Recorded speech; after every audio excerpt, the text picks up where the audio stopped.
ਮੇਰੇ ਪਿਆਰੇ ਦੇਸ਼ਵਾਸੀਓ ਨਮਸਕਾਰ।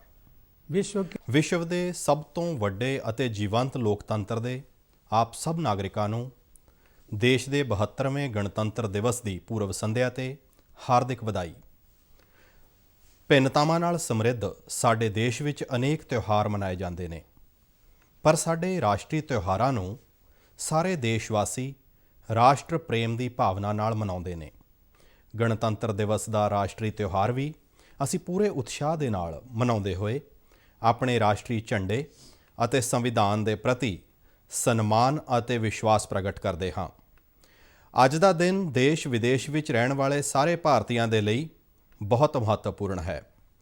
ਅੱਜ ਹੀ ਦੇ ਦਿਨ 71 ਸਾਲ ਪਹਿਲਾਂ ਅਸੀਂ ਭਾਰਤ ਦੇ ਲੋਕਾਂ ਨੇ ਆਪਣੇ ਵਿਲੱਖਣ ਸੰਵਿਧਾਨ ਨੂੰ ਅਪਣਾਇਆ, ਲਾਗੂ ਕੀਤਾ ਅਤੇ ਆਪਣੇ ਆਪ ਲਈ ਸਮਰਪਿਤ ਕੀਤਾ ਸੀ। ਇਸ ਲਈ ਅੱਜ ਸਾਡੇ ਸਾਰਿਆਂ ਦੇ ਲਈ ਸੰਵਿਧਾਨ ਦੇ ਮੂਲ ਜੀਵਨ ਮੁੱਲਾਂ ਤੇ ਗਹਿਰਾਈ ਨਾਲ ਵਿਚਾਰ ਕਰਨ ਦਾ ਮੌਕਾ ਹੈ। ਸੰਵਿਧਾਨ ਦੀ ਪ੍ਰਸਤਾਵਨਾ ਵਿੱਚ ਰੇਖਾਂਕਿਤ ਨਿਆਂ, ਸੁਤੰਤਰਤਾ, ਸਮਾਨਤਾ ਅਤੇ ਭਾਈਚਾਰੇ ਦੇ ਜੀਵਨ ਮੁੱਲ ਸਾਡੇ ਸਾਰਿਆਂ ਲਈ ਪਵਿੱਤਰ ਆਦਰਸ਼ ਹਨ। ਇਹ ਉਮੀਦ ਕੀਤੀ ਜਾਂਦੀ ਹੈ ਕਿ ਕੇਵਲ ਸ਼ਾਸਨ ਦੀ ਜ਼ਿੰਮੇਵਾਰੀ ਨਿਭਾਉਣ ਵਾਲੇ ਲੋਕ ਹੀ ਨਹੀਂ, ਬਲਕਿ ਅਸੀਂ ਸਾਰੇ ਆਮ ਨਾਗਰਿਕ ਵੀ ਇਹਨਾਂ ਆਦਰਸ਼ਾਂ ਦਾ ਦ੍ਰਿੜਤਾ ਅਤੇ ਸਮਰਪਣ ਨਾਲ ਪਾਲਣ ਕਰੀਏ। ਲੋਕਤੰਤਰ ਨੂੰ ਆਧਾਰ ਪ੍ਰਦਾਨ ਕਰਨ ਵਾਲੀਆਂ ਇਹਨਾਂ ਚਾਰ ਧਾਰਨਾਵਾਂ ਨੂੰ ਸੰਵਿਧਾਨ ਦੇ ਸ਼ੁਰੂ ਵਿੱਚ ਹੀ ਪ੍ਰਮੁੱਖਤਾ ਨਾਲ ਰੱਖਣ ਦਾ ਫੈਸਲਾ ਸਾਡੇ ਬੁੱਧੀਮਾਨ ਸੰਵਿਧਾਨ ਨਿਰਮਾਤਾਵਾਂ ਨੇ ਬਹੁਤ ਸੋਚ ਸਮਝ ਕੇ ਲਿਆ ਸੀ। ਇਹਨਾਂ ਆਦਰਸ਼ਾਂ ਨੇ ਸਾਡੇ ਸੁਤੰਤਰਤਾ ਸੰਗਰਾਮ ਨੂੰ ਵੀ ਦਿਸ਼ਾ ਪ੍ਰਦਾਨ ਕੀਤੀ ਸੀ। ਬਾਲ ਗੰਗਾਧਰ ਤਿਲਕ, ਲਾਲਾ ਲਾਜਪਤ ਰਾਏ, ਮਹਾਤਮਾ ਗਾਂਧੀ ਅਤੇ ਸੁਭਾਸ਼ ਚੰਦਰ ਬੋਸ ਜਿਹੇ ਅਨੇਕ ਮਹਾਨ ਲੋਕ ਨਾਇਕਾਂ ਅਤੇ ਵਿਚਾਰਕਾਂ ਨੇ ਸਾਡੇ ਸੁਤੰਤਰਤਾ ਸੰਗਰਾਮ ਨੂੰ ਪ੍ਰੇਰਿਤ ਕੀਤਾ ਸੀ। ਮਾਤ ਭੂਮੀ ਦੇ ਸੁਨਹਿਰੀ ਭਵਿੱਖ ਦੀਆਂ ਉਹਨਾਂ ਦੀਆਂ ਕਲਪਨਾਵਾਂ ਵੱਖ-ਵੱਖ ਸਨ, ਪਰ ਨਿਆਂ, ਸੁਤੰਤਰਤਾ, ਸਮਾਨਤਾ ਅਤੇ ਭਾਈਚਾਰੇ ਦੀਆਂ ਕਦਰਾਂ ਕੀਮਤਾਂ ਨੇ ਉਹਨਾਂ ਦੇ ਸੁਪਨਿਆਂ ਨੂੰ ਇੱਕ ਧਾਗੇ ਵਿੱਚ ਪਰੋਣ ਦਾ ਕੰਮ ਕੀਤਾ। ਮੈਂ ਸੋਚਦਾ ਹਾਂ ਕਿ ਸਾਨੂੰ ਸਾਰਿਆਂ ਨੂੰ ਅਤੀਤ ਵਿੱਚ ਹੋਰ ਪਿੱਛੇ ਜਾ ਕੇ ਇਹ ਜਾਣਨ ਦਾ ਯਤਨ ਕਰਨਾ ਚਾਹੀਦਾ ਹੈ ਕਿ ਇਹੀ ਕਦਰਾਂ ਕੀਮਤਾਂ ਸਾਡੇ ਰਾਸ਼ਟਰ ਨਿਰਮਾਤਾਵਾਂ ਦੇ ਲਈ ਆਦਰਸ਼ ਕਿਉਂ ਬਣਾਈਆਂ। ਇਸ ਦਾ ਉੱਤਰ ਸਪਸ਼ਟ ਹੈ ਕਿ ਆਦਿ ਕਾਲ ਤੋਂ ਇਹ ਧਰਤੀ ਅਤੇ ਇੱਥੋਂ ਦੀ ਸੱਭਿਅਤਾ ਇਹਨਾਂ ਜੀਵਨ ਮੁੱਲਾਂ ਨੂੰ ਸਜਾਉਂਦੀ ਰਹੀ ਹੈ। ਨਿਆਂ, ਸੁਤੰਤਰਤਾ, ਸਮਾਨਤਾ ਅਤੇ ਭਾਈਚਾਰਾ ਸਾਡੇ ਜੀਵਨ ਦਰਸ਼ਨ ਦੇ ਸਦੀਵੀ ਸਿਧਾਂਤ ਹਨ। ਇਹਨਾਂ ਦਾ ਨਿਰੰਤਰ ਪ੍ਰਵਾਹ ਸਾਡੀ ਸੱਭਿਅਤਾ ਦੇ ਆਰੰਭ ਤੋਂ ਹੀ ਸਾਡੇ ਸਾਰਿਆਂ ਦੇ ਜੀਵਨ ਨੂੰ ਸਮਰਿੱਧ ਕਰਦਾ ਰਿਹਾ ਹੈ। ਹਰ ਨਵੀਂ ਪੀੜ੍ਹੀ ਦਾ ਇਹ ਫਰਜ਼ ਹੈ ਕਿ ਸਮੇਂ ਦੇ ਅਨੁਸਾਰ ਇਹਨਾਂ ਕਦਰਾਂ ਕੀਮਤਾਂ ਦੀ ਸਾਰਥਕਤਾ ਸਥਾਪਿਤ ਕਰੇ। ਸਾਡੇ ਸੁਤੰਤਰਤਾ ਸੈਨਾਨੀਆਂ ਨੇ ਇਹ ਜ਼ਿੰਮੇਵਾਰੀ ਆਪਣੇ ਸਮੇਂ ਵਿੱਚ ਬਾਖੂਬੀ ਨਿਭਾਈ ਸੀ। ਉਸੇ ਤਰ੍ਹਾਂ ਅੱਜ ਦੇ ਸੰਦਰਭ ਵਿੱਚ ਅਸੀਂ ਵੀ ਉਹਨਾਂ ਕਦਰਾਂ ਕੀਮਤਾਂ ਨੂੰ ਸਾਰਥਕ ਅਤੇ ਉਪਯੋਗੀ ਬਣਾਉਣਾ ਹੈ। ਇਹਨਾਂ ਸਿਧਾਂਤਾਂ ਨਾਲ ਰੁਸ਼ਨਾਏ ਪੰਧ ਤੇ ਸਾਡੀ ਵਿਕਾਸ ਯਾਤਰਾ ਨੂੰ ਨਿਰੰਤਰ ਅੱਗੇ ਵਧਦੇ ਰਹਿਣਾ ਚਾਹੀਦਾ ਹੈ। ਮੇਰੇ ਪਿਆਰੇ ਦੇਸ਼ਵਾਸੀਓ, ਇੰਨੀ ਵੱਡੀ ਆਬਾਦੀ ਵਾਲੇ ਸਾਡੇ ਦੇਸ਼ ਨੂੰ ਅਨਾਜ ਅਤੇ ਡੇਅਰੀ ਉਤਪਾਦਾਂ ਵਿੱਚ ਆਤਮ ਨਿਰਭਰ ਬਣਾਉਣ ਵਾਲੇ ਸਾਡੇ ਕਿਸਾਨ ਭਾਈ ਭੈਣਾਂ ਦਾ ਸਾਰੇ ਦੇਸ਼ਵਾਸੀ ਦਿਲੋਂ ਸਜਦਾ ਕਰਦੇ ਹਨ।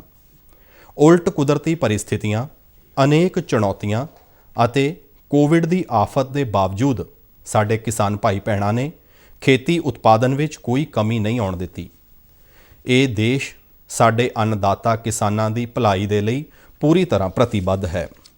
ਜਿਸ ਤਰ੍ਹਾਂ ਸਾਡੇ ਮਿਹਨਤੀ ਕਿਸਾਨ ਦੇਸ਼ ਦੀ ਖੁਰਾਕ ਸੁਰੱਖਿਆ ਨੂੰ ਯਕੀਨੀ ਬਣਾਉਣ ਵਿੱਚ ਸਫਲ ਰਹੇ ਨੇ, ਉਸੇ ਤਰ੍ਹਾਂ ਸਾਡੀਆਂ ਸੈਨਾਵਾਂ ਦੇ ਬਹਾਦਰ ਜਵਾਨ ਕਠੋਰ ਸਥਿਤੀਆਂ ਵਿੱਚ ਦੇਸ਼ ਦੀਆਂ ਸਰਹੱਦਾਂ ਦੀ ਰਾਖੀ ਕਰਦੇ ਰਹੇ ਨੇ।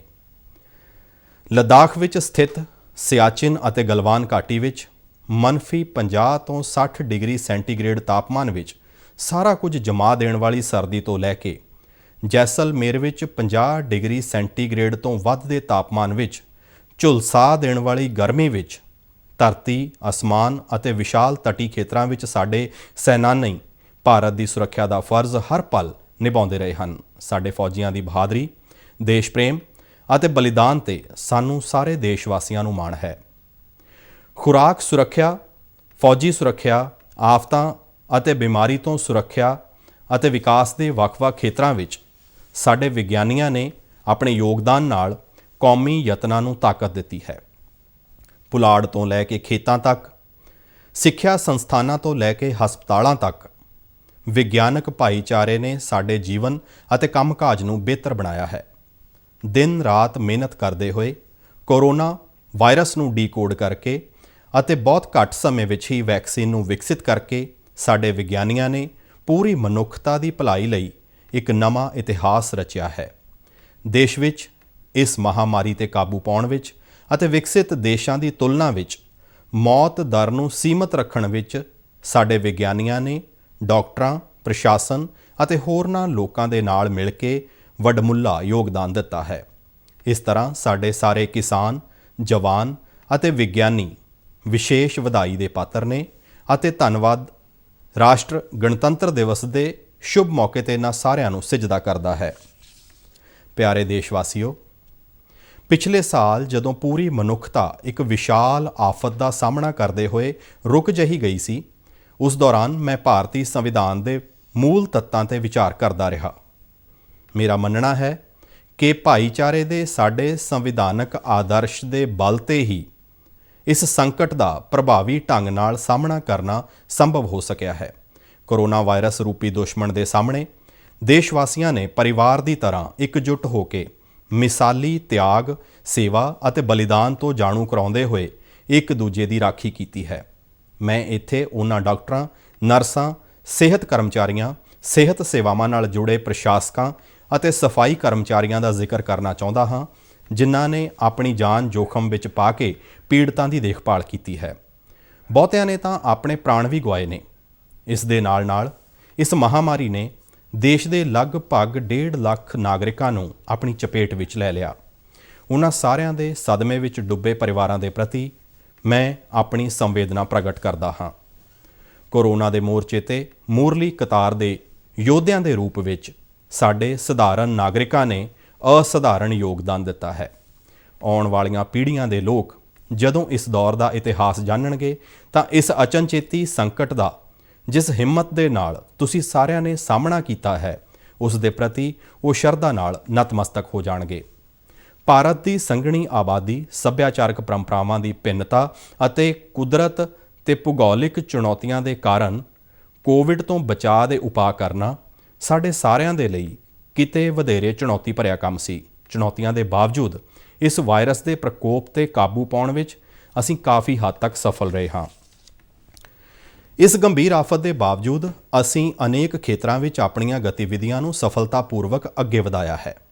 ਇਸ ਮਹਾਮਾਰੀ ਦੇ ਕਾਰਨ ਸਾਡੇ ਬੱਚਿਆਂ ਅਤੇ ਨੌਜਵਾਨ ਪੀੜ੍ਹੀ ਦੀ ਸਿੱਖਿਆ ਪ੍ਰਕਿਰਿਆ ਵਿੱਚ ਵਿਘਨ ਪੈਣ ਦਾ ਖਤਰਾ ਪੈਦਾ ਹੋ ਗਿਆ ਸੀ, ਲੇਕਿਨ ਸਾਡੇ ਸੰਸਥਾਨਾਂ ਅਤੇ ਅਧਿਆਪਕਾਂ ਨੇ ਨਵੀਂ ਤਕਨਾਲੋਜੀ ਨੂੰ ਤੁਰੰਤ ਅਪਣਾ ਕੇ ਇਹ ਯਕੀਨੀ ਬਣਾਇਆ ਕਿ ਵਿਦਿਆਰਥੀਆਂ ਦੀ ਸਿੱਖਿਆ ਨਿਰੰਤਰ ਚੱਲਦੀ ਰਹੇ। ਬਿਹਾਰ ਜਿਹੀ ਸੰਘਣੀ ਆਬਾਦੀ ਵਾਲੇ ਸੂਬੇ ਅਤੇ ਜੰਮੂ ਕਸ਼ਮੀਰ ਅਤੇ ਲੱਦਾਖ ਜਿਹੇ ਮੁਸ਼ਕਿਲ ਤੇ ਚੁਣੌਤੀ ਭਰੇ ਖੇਤਰਾਂ ਵਿੱਚ ਸੁਤੰਤਰ, ਨਿਰਪੱਖ ਅਤੇ ਸੁਰੱਖਿਅਤ ਚੋਣਾਂ ਮੁਕੰਮਲ ਕਰਾਉਣਾ ਸਾਡੇ ਲੋਕਤੰਤਰ ਅਤੇ ਚੋਣ ਕਮਿਸ਼ਨ ਦੀ ਸ਼ਲਾਘਾਯੋਗ ਉਪਲਬਧੀ ਰਹੀ ਹੈ। ਤਕਨਾਲੋਜੀ ਦੀ ਸਹਾਇਤਾ ਨਾਲ ਨਿਆਂਪਾਲਿਕਾ ਨੇ ਨਿਆਂ ਉਪਲਬਧ ਕਰਾਉਣ ਦੀ ਪ੍ਰਕਿਰਿਆ ਜਾਰੀ ਰੱਖੀ। ਅਜਿਹੀਆਂ ਉਪਲਬਧੀਆਂ ਦੀ ਸੂਚੀ ਬਹੁਤ ਵੱਡੀ ਹੈ। ਆਰਥਿਕ ਗਤੀਵਿਧੀਆਂ ਨੂੰ ਸ਼ੁਰੂ ਕਰਨ ਦੇ ਲਈ ਅਨਲੌਕਿੰਗ ਦੀ ਪ੍ਰਕਿਰਿਆ ਨੂੰ ਸਾਵਧਾਨੀ ਦੇ ਨਾਲ ਪੜਾਅਵਾਰ ਢੰਗ ਨਾਲ ਲਾਗੂ ਕੀਤਾ ਗਿਆ। ਇਹ ਤਰੀਕਾ ਕਾਰਗਰ ਸਿੱਧ ਹੋਇਆ ਅਤੇ ਅਰਥ ਵਿਵਸਥਾ ਵਿੱਚ ਫਿਰ ਤੋਂ ਮਜ਼ਬੂਤੀ ਦੇ ਸੰਕੇਤ ਦਿਖਾਈ ਦੇਣ ਲੱਗੇ ਹਨ। ਹਾਲ ਹੀ ਵਿੱਚ ਦਰਜ ਕੀਤਾ ਗਿਆ GST ਦਾ ਰਿਕਾਰਡ ਵਾਧਾ ਅਤੇ ਵਿਦੇਸ਼ੀ ਨਿਵੇਸ਼ ਦੇ ਲਈ ਆਕਰਸ਼ਕ ਅਰਥ ਵਿਵਸਥਾ ਦੇ ਰੂਪ ਵਿੱਚ ਭਾਰਤ ਦਾ ਉੱਭਰਨਾ ਤੇਜ਼ੀ ਨਾਲ ਹੋ ਰਹੀ ਸਾਡੀ ਇਕਨੋਮਿਕ ਰਿਕਵਰੀ ਦੇ ਸੂਚਕ ਹਨ। ਸਰਕਾਰ ਨੇ ਦਰਮਿਆਨੇ ਅਤੇ ਲਘੂ ਉਦਯੋਗਾਂ ਨੂੰ ਉਤਸ਼ਾਹਿਤ ਕੀਤਾ ਹੈ, ਸੁਖਾਲੇ ਕਰਜ਼ ਪ੍ਰਦਾਨ ਕਰਕੇ ਉਦਮਸ਼ੀਲਤਾ ਨੂੰ ਪ੍ਰਫੁੱਲਤ ਕੀਤਾ ਹੈ ਅਤੇ ਵਪਾਰ ਵਿੱਚ ਨਵੀਨਤਾ ਨੂੰ ਪ੍ਰੇਰਿਤ ਕਰਨ ਦੇ ਲਈ ਅਨੇਕ ਕਦਮ ਉਠਾਏ ਹਨ। ਮੇਰੇ ਪਿਆਰੇ ਦੇਸ਼ਵਾਸੀਓ, ਪਿਛਲੇ ਵਰ੍ਹੇ ਦੀਆਂ ਉਲਟ ਪਰਿਸਥਿਤੀਆਂ ਨੇ ਸਾਡੇ ਉਹਨਾਂ ਸੰਸਕਾਰਾਂ ਨੂੰ ਜਗਾਇਆ ਹੈ ਜੋ ਸਾਡੇ ਲੋਕਾਂ ਦੇ ਦਿਲਾਂ ਵਿੱਚ ਸਦਾ ਤੋਂ ਸਮਾਏ ਹੋਏ ਨੇ। ਸਮੇਂ ਦੀ ਮੰਗ ਦੇ ਅਨੁਸਾਰ ਸਾਡੇ ਦੇਸ਼ਵਾਸੀਆਂ ਨੇ ਹਰ ਖੇਤਰ ਵਿੱਚ ਆਪਣੀਆਂ ਸਮਰੱਥਾਵਾਂ ਦਾ ਪ੍ਰਦਰਸ਼ਨ ਕੀਤਾ ਅਤੇ ਖੁਦ ਤੋਂ ਪਹਿਲਾਂ ਦੂਜਿਆਂ ਦੇ ਹਿੱਤ ਨੂੰ ਤਰਜੀਹ ਦਿੱਤੀ। ਸਮੁੱਚੀ ਮਨੁੱਖਤਾ ਦੇ ਲਈ ਸਦਭਾਵਨਾ, ਸੇਵਾ ਅਤੇ ਭਾਈਚਾਰੇ ਦੀਆਂ ਇਹਨਾਂ ਡੂੰਘੀਆਂ ਭਾਵਨਾਵਾਂ ਨੇ ਹਜ਼ਾਰਾਂ ਸਾਲਾਂ ਤੋਂ ਸਾਨੂੰ ਇਕਜੁੱਟ ਬਣਾਈ ਰੱਖਿਆ ਹੈ ਅਸੀਂ ਭਾਰਤਵਾਸੀ ਮਨੁੱਖਤਾ ਲਈ ਜਿਉਂਦੇ ਵੀ ਹਾਂ ਅਤੇ ਮਰਦੇ ਵੀ ਹਾਂ। ਇਸੇ ਭਾਰਤੀ ਆਦਰਸ਼ ਨੂੰ ਮਹਾਨ ਕਵੀ ਮੈਥਿਲੀ ਸ਼ਰਨ ਗੁਪਤ ਨੇ ਇਹਨਾਂ ਸ਼ਬਦਾਂ ਵਿੱਚ ਪੇਸ਼ ਕੀਤਾ ਹੈ। ਉਸੀ ਉਦਾਰ ਕੀ ਸਦਾ ਸਜੀਵ ਕੀਰਤੀ ਕੂਜਤੀ तथा उसी उदार को समस्त सृष्टि पूजती अखंड आत्म भाव जो असीम विश्व में भरे वही मनुष्य है कि जो मनुष्य के लिए मरे। ਮੈਨੂੰ ਵਿਸ਼ਵਾਸ ਹੈ ਕਿ ਮਨੁੱਖ ਮਾਤਰ ਲਈ ਇਹ ਅਥਾਹ ਪ੍ਰੇਮ ਅਤੇ ਬਲੀਦਾਨ ਦੀ ਇਹ ਭਾਵਨਾ ਸਾਡੇ ਦੇਸ਼ ਨੂੰ ਉੱਨਤੀ ਦੇ ਸਿਖਰ ਤੱਕ ਲੈ ਜਾਏਗੀ। ਮੇਰੇ ਵਿਚਾਰ ਵਿੱਚ ਸੰਨ 2020 ਨੂੰ ਸਿੱਖਿਆ ਦੇਣ ਵਾਲਾ ਵਰ੍ਹਾ ਮੰਨਿਆ ਜਾਣਾ ਚਾਹੀਦਾ ਹੈ। ਪਿਛਲੇ ਵਰ੍ਹੇ ਦੇ ਦੌਰਾਨ ਕੁਦਰਤ ਨੇ ਬਹੁਤ ਘੱਟ ਸਮੇਂ ਵਿੱਚ ਹੀ ਆਪਣਾ ਸਵੱਛ ਅਤੇ ਨਿਰਮਲ ਰੂਪ ਫਿਰ ਤੋਂ ਅਖਤਿਆਰ ਕਰ ਲਿਆ ਸੀ। ਅਜਿਹਾ ਸਾਫ਼ ਸੁਥਰਾ ਕੁਦਰਤੀ ਸੁਹੱਪਣ ਬਹੁਤ ਸਮੇਂ ਬਾਅਦ ਵੇਖਣ ਨੂੰ ਮਿਲਿਆ। ਇਸ ਤਰ੍ਹਾਂ ਕੁਦਰਤ ਨੇ ਇਹ ਸਪਸ਼ਟ ਸੰਦੇਸ਼ ਦਿੱਤਾ ਕਿ ਛੋਟੇ-ਛੋਟੇ ਯਤਨ ਕੇਵਲ ਮਜਬੂਰੀ ਨਹੀਂ ਬਲਕਿ ਵੱਡੇ ਯਤਨਾਂ ਦੇ ਪੂਰਕ ਹੁੰਦੇ ਹਨ।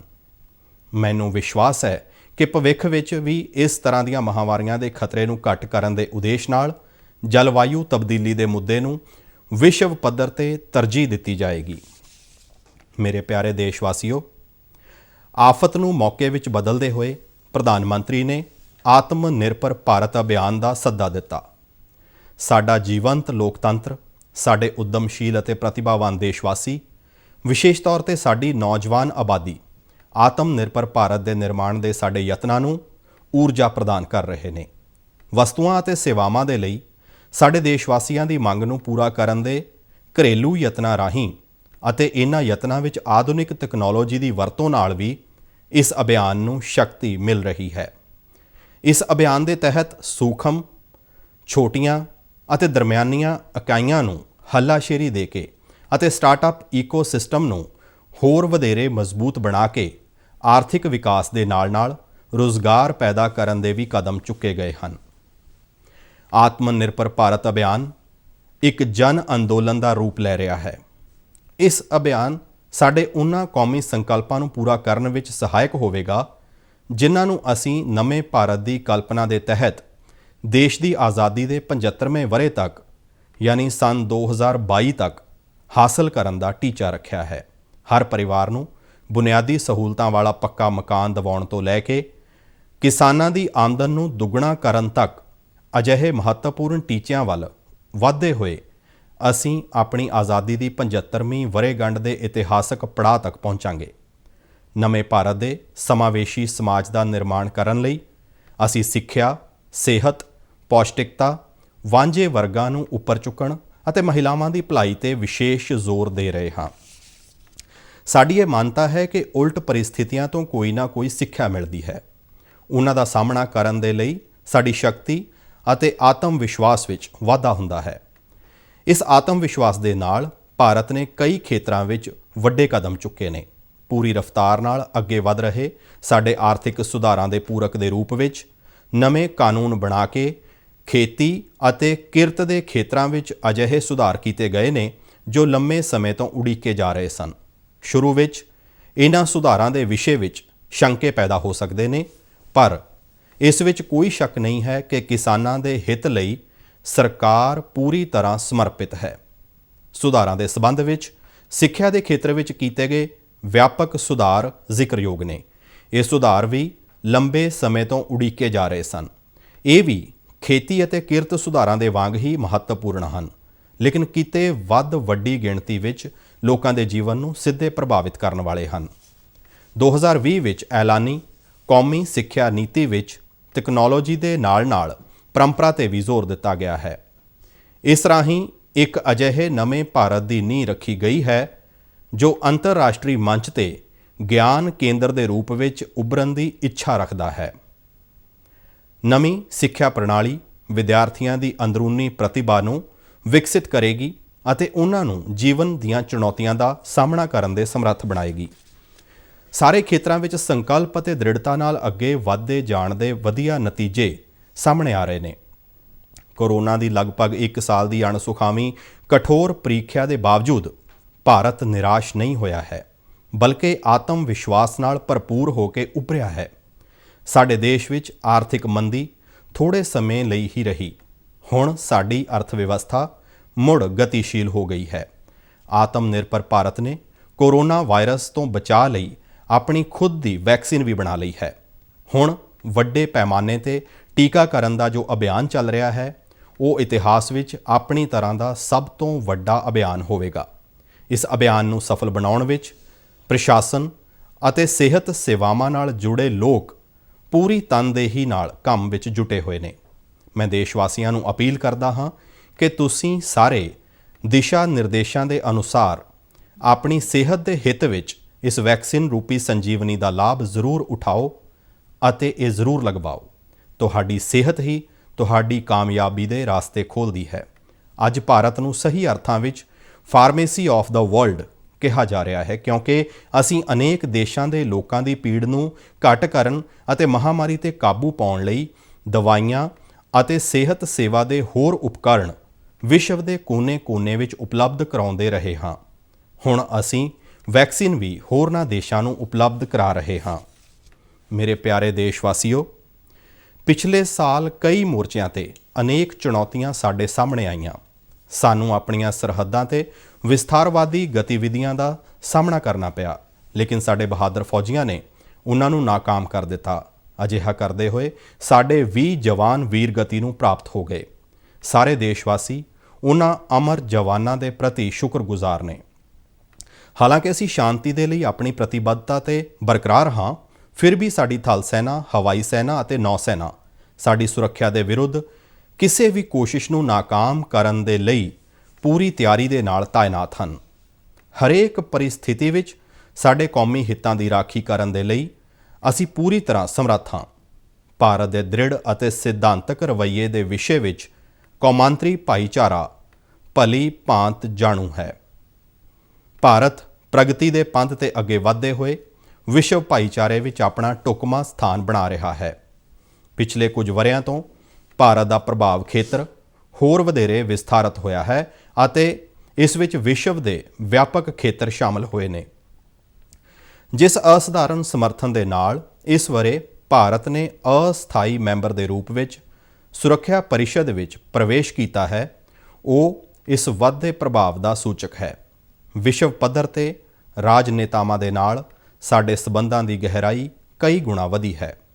ਆਪਣੇ ਜੀਵੰਤ ਲੋਕਤੰਤਰ ਦੇ ਬਲ ਤੇ ਭਾਰਤ ਨੇ ਇੱਕ ਜ਼ਿੰਮੇਵਾਰ ਅਤੇ ਭਰੋਸੇਯੋਗ ਰਾਸ਼ਟਰ ਦੇ ਰੂਪ ਵਿੱਚ ਆਪਣੀ ਸਾਖ ਵਧਾਈ ਹੈ। ਇਸ ਸੰਦਰਭ ਵਿੱਚ ਇਹ ਸਾਡੇ ਸਾਰਿਆਂ ਦੇ ਹਿੱਤ ਵਿੱਚ ਹੈ ਕਿ ਅਸੀਂ ਆਪਣੇ ਸੰਵਿਧਾਨ ਵਿੱਚ ਸ਼ਾਮਲ ਆਦਰਸ਼ਾਂ ਨੂੰ ਸੂਤਰਵਾਕ ਦੀ ਤਰ੍ਹਾਂ ਸਦਾ ਯਾਦ ਰੱਖੀਏ। ਮੈਂ ਇਹ ਪਹਿਲਾਂ ਵੀ ਕਿਹਾ ਹੈ ਤੇ ਮੈਂ ਅੱਜ ਮੁੜ ਇਸ ਗੱਲ ਨੂੰ ਦੁਹਰਾਉਂਦਾ ਹਾਂ ਕਿ ਰਾਸ਼ਟਰਪਿਤਾ ਮਹਾਤਮਾ ਗਾਂਧੀ ਦੇ ਜੀਵਨ ਅਤੇ ਵਿਚਾਰਾਂ ਤੇ ਧਿਆਨ ਦੇਣਾ ਆਪਣੀ ਰੋਜ਼ਮर्रा ਦਾ ਹਿੱਸਾ ਹੋਣਾ ਚਾਹੀਦਾ ਹੈ। ਸਾਨੂੰ ਹਰ ਸੰਭਵ ਯਤਨ ਕਰਨਾ ਚਾਹੀਦਾ ਹੈ ਕਿ ਸਮਾਜ ਦਾ ਇੱਕ ਵੀ ਮੈਂਬਰ ਦੁਖੀ ਜਾਂ ਕਮੀਆਂ ਗ੍ਰਸਤ ਨਾ ਰਹਿ ਜਾਵੇ। ਸਮਾਨਤਾ ਸਾਡੇ ਗਣਤੰਤਰ ਦੇ ਮਹਾਨ ਯੱਗ ਦਾ ਬੀਜ ਮੰਤਰ ਹੈ। ਸਮਾਜਿਕ ਸਮਾਨਤਾ ਦਾ ਆਦਰਸ਼ ਹਰੇਕ ਵਿਅਕਤੀ ਦੀ ਮਰਿਆਦਾ ਯਕੀਨੀ ਬਣਾਉਂਦਾ ਹੈ, ਜਿਸ ਵਿੱਚ ਸਾਡੇ ਪਿੰਡ ਵਾਸੀ, ਮਹਿਲਾਵਾਂ, ਅਨੁਸੂਚਿਤ ਜਾਤੀ ਅਤੇ ਜਨਜਾਤੀ ਸਮੇਤ ਕਮਜ਼ੋਰ ਵਰਗਾਂ ਦੇ ਲੋਕ, ਦਿਵਿਆਂਗਜਨ ਅਤੇ ਬਜ਼ੁਰਗ ਸਾਰੇ ਸ਼ਾਮਲ ਹਨ। ਆਰਥਿਕ ਸਮਾਨਤਾ ਦਾ ਆਦਰਸ਼ ਸਾਰਿਆਂ ਦੇ ਲਈ ਮੌਕਿਆਂ ਦੀ ਸਮਾਨਤਾ ਅਤੇ ਪਿੱਛੇ ਰਹਿ ਗਏ ਲੋਕਾਂ ਦੀ ਸਹਾਇਤਾ ਯਕੀਨੀ ਬਣਾਉਣ ਦੇ ਸਾਡੇ ਸੰਵਿਧਾਨਕ ਫਰਜ਼ ਨੂੰ ਸਪਸ਼ਟ ਕਰਦਾ ਹੈ। ਹਮਦਰਦੀ ਦੀ ਭਾਵਨਾ ਪਰਉਪਕਾਰ ਦੇ ਕੰਮਾਂ ਤੋਂ ਹੀ ਹੋਰ ਵਧੇਰੇ ਮਜ਼ਬੂਤ ਹੁੰਦੀ ਹੈ। ਆਪਸੀ ਭਾਈਚਾਰੇ ਦਾ ਨੈਤਿਕ ਆਦਰਸ਼ ਹੀ ਸਾਡੇ ਰਾਹ ਦਸੇਰੇ ਦੇ ਰੂਪ ਵਿੱਚ ਸਾਡੀ ਸਮੂਹਿਕ ਯਾਤਰਾ ਦਾ ਮਾਰਗਦਰਸ਼ਨ ਕਰੇਗਾ। ਸਾਨੂੰ ਸਾਰਿਆਂ ਨੂੰ ਸੰਵਿਧਾਨਕ ਨੈਤਿਕਤਾ ਦੇ ਉਸ ਰਸਤੇ ਤੇ ਨਿਰੰਤਰ ਚੱਲਦੇ ਰਹਿਣਾ ਹੈ, ਜਿਸ ਦਾ ਜ਼ਿਕਰ ਬਾਬਾ ਸਾਹਿਬ ਡਾਕਟਰ ਭੀਮ ਰਾਓ ਅੰਬੇਦਕਰ ਨੇ 4 ਨਵੰਬਰ 1948 ਨੂੰ ਸੰਵਿਧਾਨ ਦੇ ਖਰੜੇ ਨੂੰ ਪੇਸ਼ ਕਰਦੇ ਸਮੇਂ ਸੰਵਿਧਾਨ ਸਭਾ ਦੇ ਆਪਣੇ ਭਾਸ਼ਣ ਵਿੱਚ ਕੀਤਾ ਸੀ। ਉਹਨਾਂ ਸਪਸ਼ਟ ਕੀਤਾ ਸੀ ਕਿ ਸੰਵਿਧਾਨਕ ਨੈਤਿਕਤਾ ਦਾ ਅਰਥ ਹੈ ਸੰਵਿਧਾਨ ਵਿੱਚ ਸ਼ਾਮਲ ਕਦਰਾਂ ਕੀਮਤਾਂ ਨੂੰ ਸਰਵਉੱਚ ਮੰਨਣਾ।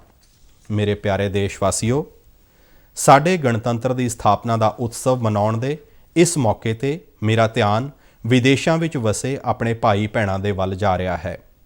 ਪ੍ਰਵਾਸੀ ਭਾਰਤੀ ਸਾਡੇ ਦੇਸ਼ ਦਾ ਮਾਣ ਨੇ। ਦੂਜੇ ਦੇਸ਼ਾਂ ਵਿੱਚ ਵਸੇ ਭਾਰਤੀਆਂ ਨੇ ਵੱਖ-ਵੱਖ ਖੇਤਰਾਂ ਵਿੱਚ ਕਾਮਯਾਬੀ ਹਾਸਲ ਕੀਤੀ ਹੈ।